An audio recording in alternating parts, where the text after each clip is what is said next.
좋은 아침입니다. 우리 찬양하시면서 아침 제불 함께 드리시도록 하겠습니다.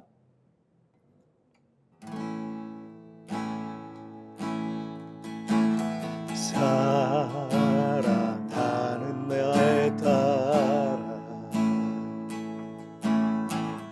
너의 작음도 내게 귀하다. 너와 함께 걸어간 모든 시간이 내 힘이라. 사랑하는 아들아, 내 연약함도 내게 금이라.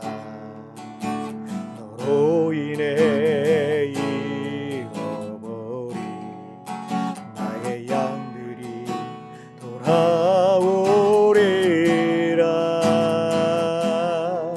조금 느린 듯해도 기다려주겠니? 조금 더딘 듯해도 믿어줄 수 있니? 내가 가는 그게 절대 헛되지 않으리. 나와 함께 가자. 앞이 보이지 않아도 나아가 주겠니? 이해되지 않아도 사랑해 주겠니? 너의 눈물의 기도 잊지 않고 있으니 나의 열심으로 이루리라.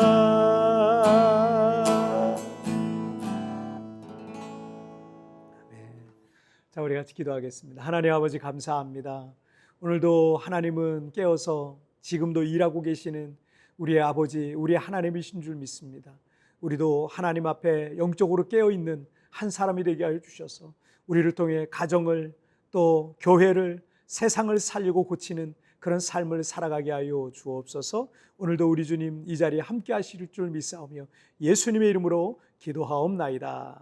아멘. 오늘 우리에게 주신 하나님 말씀은 시편 106편 28절부터 31절까지의 말씀 제가 봉독해 올리도록 하겠습니다. 그들이 또 부올에 바알과 연합하여 죽은 자에게 제사한 음식을 먹어서 그 행위로 주를 경노하게 함으로써 재앙이 그들 중에 크게 유행하였도다. 그때 비느하스가 일어서서 중재하니 이에 재앙이 그쳤도다. 이 일이 그의 의로 인정되었으니 대대로 영원까지로다. 아멘. 2019년 터키의 이 동부의 한 작은 마을에는 26농가가 평균적으로 한 20마리 내외의 양들을 기르고 있었습니다. 양들은 대부분 그곳에 넓은 들판에 풀어놓고 함께 키우고 있었습니다. 어느 날 양치기들이 아침 식사를 하기 위해 잠시 양떼를 떠나 있던 사이에 풀을 뜯던 양들 가운데 한 마리가 갑자기 미친 듯이 막 내달리더니 절벽 아래로 뛰어내렸어요. 그런데 주변에 있던 양떼들이 갑자기 또 깜짝 놀라면서 그 양을 따라서 절벽 아래로 같이 막 뛰기 시작하는 거예요.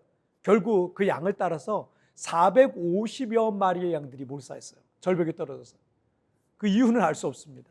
첫 번째로 뛰어내린 양이 무엇인가에 깜짝 놀라서 도망간다는 게 절벽으로 뛰어내린 게 아닌가 생각이 들고, 주변에 있던 겁 많은 양들도 그 두려움과 공포에 사로잡혀 그 뛰어내린 양을 따라가다가 모두 다 절벽에 떨어져 죽었을 것으로 보고 있습니다.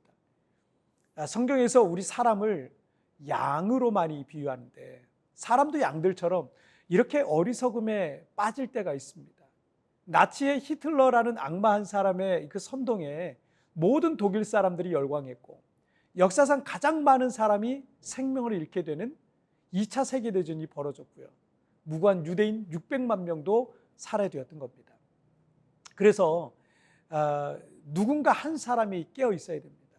한 사람이 깨어 있으면 한 가정, 교회가 또 사회와 세상이 살아날 수 있고, 만약 깨어있는 한 사람이 없으면 가정도 교회도 세상도 모두가 함께 절벽으로 뛰어내리는 양떼와 같을 수도 있는 것입니다. 죽음의 절벽으로 뛰어내리지만 그곳이 죽음의 절벽인지도 인식하지 못한 채 앞사람 꽁무니만 보고 쫓다가 모두 다 죽는 것과 같습니다. 자, 오늘 본문은 민수기 25장의 바알부올 사건을 다루고 있습니다. 이스라엘 백성들이 40년의 광야 생활을 마치고 적과 꿀이 흐르는 약속의 땅 이 가나안을 향해 진군해 나갔습니다. 아직 요단강을 건너지도 또 가나안 땅을 밟아보지도 않았는데 요단 동편에 있었던 나라들과 계획이 없던 전쟁이 일어났어요. 다행히 이스라엘은 그들과의 전쟁을 승리로 이끌었습니다. 그 후에 이스라엘 백성들이 요단강 동편에 있던 시딤이란 마을에 진을 치고 있었을 때였습니다. 이제 가나안 땅 정복 전쟁을 준비하려고 하는 그 시기겠죠. 자, 민수기 25장 1절과 2절을 보시면 이스라엘이 시딤에 머물러 있더니 그 백성이 모압 여자들과 음행하기를 시작하니라. 그 여자들이 자기 신들에게 제사할 때 이스라엘 백성을 청하며 백성이 먹고 그들의 신들에게 절함으로. 시딤이란 지역은 모압과 암몬이란 이 왕국의 서편에 위치해 있었습니다. 가나안 땅에 가장 가까이 있는 거죠. 이제 모압 왕 발락이 발람이란 선지자를 매수해서 어떻게든 이스라엘을 저주하고 싶었어요. 그게 민수기 22장부터 24장까지 나옵니다. 하지만 선지자 발람은 하나님의 강권하심으로 인해서 이스라엘을 축복할 수밖에 없었습니다. 그러나 결국 물질에 넘어간 선지자 발람은 자기 입으로는 이스라엘을 저주할 수 없지만 모압 왕 발락에게 하나의 계략을, 악한 계략을 알려줬어요. 그것이 바로 미인계였습니다. 모압 족속이 섬기던 다산과 풍요의 신인 이 바알에게 드리는 제사 의식 중에 하나가 난잡한 혼음, 그룹 섹스라고 할 수 있는 이 난잡한 혼음 의식이라는 게 있었던 겁니다. 그 제사에 참여하는 남자들이 바알의 여사제들과 혼음이 있을 때 바알 신이 다산과 풍요의 복을 내린다고 그들은 믿었던 겁니다. 그 제2의 이 시딤에 머물고 있었던 이스라엘 족속의 리더들을 초대했고요. 미인계에 넘어간 이들이 그곳에서 음행과 우상 숭배를 했다라는 겁니다. 시편 106편 28절과 29절을 보시죠. 그들이 또 부올의 바알과 연합하여 죽은 자에게 제사한 음식을 먹어서 그 행위로 주를 경노하게 함으로써 재앙이 그들 중에 크게 유행하였도다. 모든 우상의 목적은 인간의 기본적인 욕망에 초점이 맞춰져 있습니다. 이 신을 믿으면 물질적인 복, 기복신앙이라고 그러죠. 물질적인 복과 육체적인 욕망을 해결해 주겠다라는 겁니다. 여기에 이스라엘의 지도자들이 넘어갔던 겁니다. 그 일로 인해서 이스라엘 백성들 가운데 전염병이 시작됐고요. 그로 인해 약 2만 4천 명이 목숨을 잃었던 것입니다. 그런 재앙 중에도 정신을 못 차린 백성의 어떤 지도자가 한 이방 여인을 데리고 장막에 들어가서 음행할 때 아론의 손자인 비느하스가 창을 들고 따라 들어가서 그 남녀를 죽이는 장면이 나와요. 그러자 그 전염병이 그쳤던 겁니다. 30절과 31절을 보시면 그때 비느하스가 일어서서 중재하니 이에 재앙이 그쳤도다. 이 일이 그의 의로 인정되었으니 대대로 영원까지로다. 우리의 생각에 비느하스가 그 장막에 따라 들어가서 남녀를 한 자리에서 죽였으니 그렇다고 어떻게 그럴 수 있나 라는 생각을 할 겁니다. 여러분, 하지만 영적으로 깨어 있었던 한 사람 비느하스가 이 전염병을 끝낸 거예요. 2만 4천 명 죽었다 그랬죠. 근데 그게 만약 그 사건이 비느하스의 그 용기가 없었으면 3만 명, 4만 명, 5만 명, 10만 명 그 이상으로 재앙으로 백성들이 죽게 될 것을 비느하스가 막았었던 거예요. 저는 주일 예배에 몇 명이 참석했는지 잘 모릅니다. 저에겐 주일 예배에 몇 명이 참석하고 있는 것보다 매일 진행되고 있는 아침 새벽 기도에 몇 명이 참석하고 있는가가 저에겐 더 중요합니다. 왜냐하면 기도로 깨어있는 한 사람이 가정과 교회와 세상을 살릴 것을 믿고 있기 때문입니다. 제가 늘 기도하고 있는 것 중에 하나가 가정에 있는 기도의 제사장, 기도의 파수꾼 한 사람은 깨어있게 하소서라는 거예요. 한 사람만 깨어서 기도로 영적으로 깨어 있어도 가정을 지키고 교회를 지키고 더 나아가서 세상으로 변화시킬 수 있기 때문입니다. 여러분, 여러분이, 오늘 예배하는 여러분이 기도로 깨어있는, 영적으로 깨어있는 한 사람 되기를 주님의 이름으로 축복합니다. 자, 우리 같이 기도하실까요? 살아계신 하나님 아버지, 감사합니다.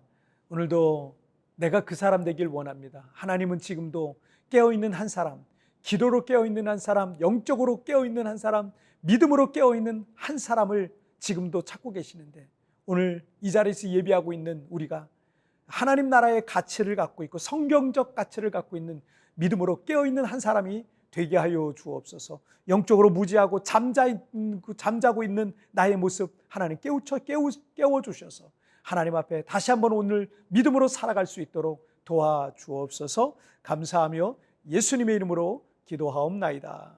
아멘. 여러분, TVN에 나오는 오늘의 묵상 보시면서 개인적으로 묵상하시고요. 짧게라도 뜨겁게 기도하시면서 오늘 하루 주님과 동행하시길 바랍니다. 내일 우리 굿모닝 채플에서 뵙겠습니다. 여러분 승리하세요. 제가 늘 기도하고 있는 것 중에 하나가 각 가정의 기도의 제사장, 기도의 파수꾼 한 사람은 깨어있게 하소서라는 것입니다. 한 사람만 깨어 기도로 영적으로 깨어 있어도 가정을 지키고 교회를 지키고 더 나아가 세상을 변화시킬 수 있기 때문입니다. 나는 어떤 영역에서 깨어있는 한 사람으로 살아야겠습니까?